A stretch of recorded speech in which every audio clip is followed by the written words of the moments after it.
Allez,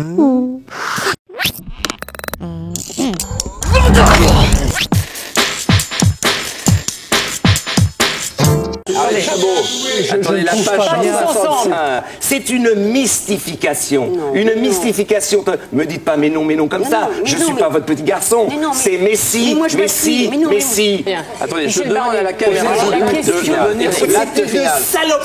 Une saloperie incroyable qui était en train de faire. Ce n'est pas vrai. C'est une saloperie. Quand le Parti communiste... Quand le Parti communiste...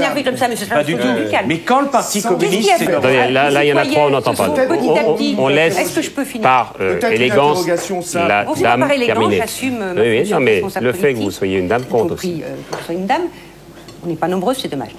Ferme-la maintenant, ça suffit. Alors ne vous énervez pas. Philippe de Villiers, moi, je vais me mettre en rôle. Je vais prendre un pavé comme en 68. Philippe oui, de Villiers. ça te ferait du bien. Ça te ferait du bien. Ça te Alors, monsieur Barnier. Et permettez, laissez-moi à mon tour m'exprimer. Nous ne sommes pas aux soviets ici. Bon, par conséquent... Écoutez, nous ne vivons mais pas. vous ne vivez pas dans un appartement avec les portes et les fenêtres ouvertes. Et vous proposez aux Français de vivre dans un appartement avec les portes et les fenêtres ouvertes. Cette manière que les Le Pen ont de prétendre défendre les pauvres en vivant dans des hôtels particuliers à Saint-Cloud est, madame, particulièrement choquante. Alors, François Bayrou, je vous interromps quelques secondes, s'il vous plaît, simplement parce que Yann Verling a peu parlé. Et bon, il est à peu près de la même génération qu'Olivier Besancenot. Il n'a pas de cravate comme lui. Qu'est-ce que vous lui répondez?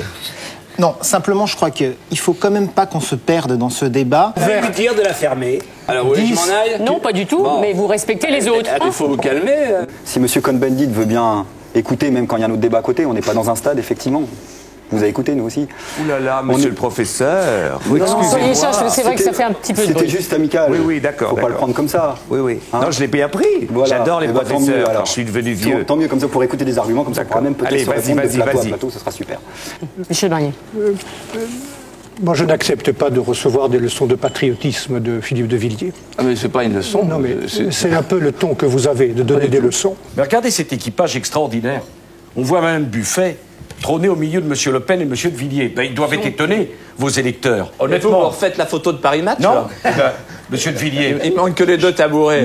C'est pas sérieux. Monsieur de Villiers. Et Nicolas. Que les deux. Pas ça. Cher Philippe de Villiers. Que les deux responsables des deux grandes formations politiques républicaines sachent hausser au-dessus des intérêts partisans.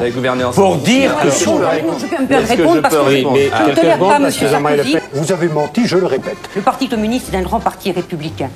Et quand vous dites... Honnêtement, ça peut se discuter. Moi, je revendique l'incompatibilité. Le rôle du Parti communiste en Europe, notamment sur l'Europe de l'Est, ça se discute.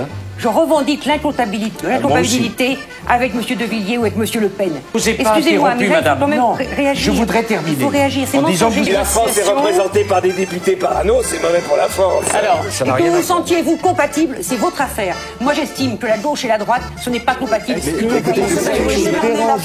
je peux vous dire simplement que les téléspectateurs protestent parce qu'il y a un foutoir absolu?